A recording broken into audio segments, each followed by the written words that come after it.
Teddy Feinberg, Brooke Stockberger, Teddy and Brooke Show coming at you again. We're going to talk about Hoku Nahara's eligibility. We're going to talk Aggie football. We're going to talk high school baseball. Let's get the ball rolling. Hoku Nahara, Brooke, some very serious alleged charges against the assault of a roommate. Should she be playing? Should she not be playing? She is currently on the field for the New Mexico State Aggie softball team, first place team in the WAC. Yeah, it's one of those things you wonder if she was riding a bench. Would she still be suspended? She's obviously a great player, one of the best hitters in the country. They need her. But like you said, there's different kinds of charges, and there's words like choke and strangle and stuff going on in these charges. So that really raises a red flag. However, you also look at the fact that she's not guilty of anything. And, it's up to the coach and administration to decide if she's broken team rules, if they have enough evidence of breaking of team rules. There's always two sides, so that sounds like a cliche, but... NMSU hasn't won a WAC championship all year. They're in first place in softball. I think this is a black eye on the program that she's on the field. I think they're under pressure to win. I think she's playing because she's the best player, and I think it's questionable.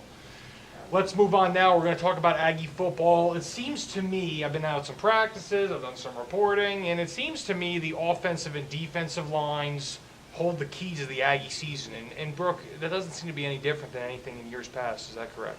No, it always is the guys in the trenches, the ones who don't get their name in the highlights unless they're doing something wrong, it seems like. You look at the NFL, nose tackles. How many nose tackles can you name? Yet the great nose tackles sort of hold the line together and allow the linebackers and the ends to do their things.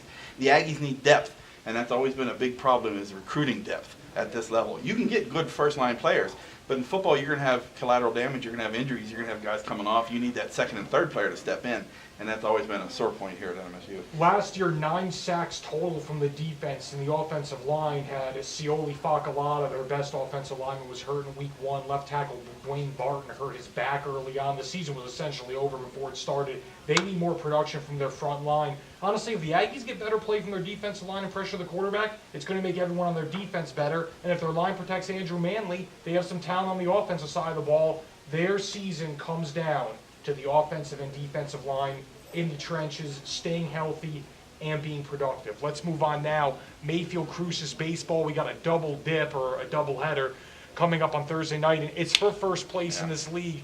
You are the business editor here, and your wealth of talent on high school baseball might not be so big, but certainly you can talk about the Cruces Mayfield. And they had a great showdown the last time they met. Come from behind win. These are two teams that are competing for the district, but also who are really going to step up into state as well. So this is for some seeding and also crosstown pride. I got to say, these two teams can't seem to get out of their own way. I mean, Mayfield loses a big game last weekend against Gadsden. Cruces is in the driver's seat.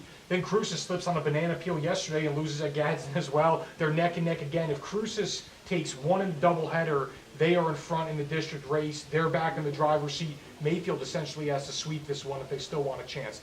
Let's move on to our mailbag now. This question is coming from Steve, a loyal reader from Las Cruces, longtime reader of the Sun News. He wants to know about, will quarterback Andrew Manley be the starter of the Aggie football team, and will the offensive line be improved this year? I can take the floor on this one.